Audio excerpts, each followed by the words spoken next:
Yarem çok derin, kanar her yerimden. Merhem yoktur cümle alemde. Soran olsa akar gözlerimden. Nereye gideyim, nasıl edeyim?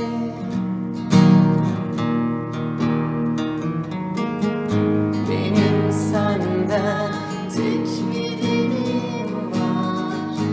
Otur yanıma, bekle doyana kadar. Gidenlere kanıp sen de meyletme. Giden gitsin, sen kal ölene kadar. Benim senden tek bir dileğim var.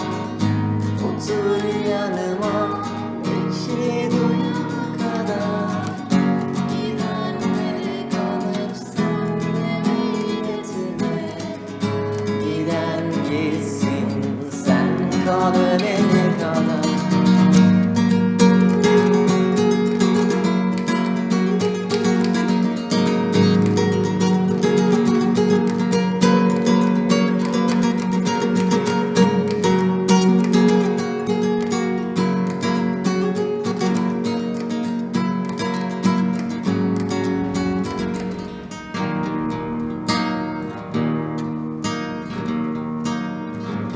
Dilim nar olur ardın bakarken.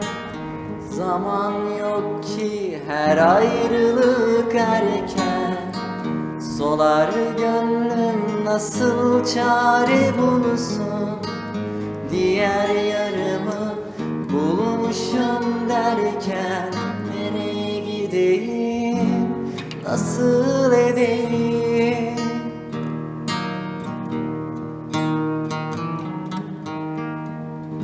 Benim senden tek bir dileğim var. Otur yanıma, bekle duyana kadar. Gidenlere kanıp sen de meyletme.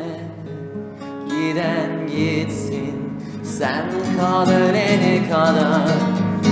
Benim senden tek bir dileğim var.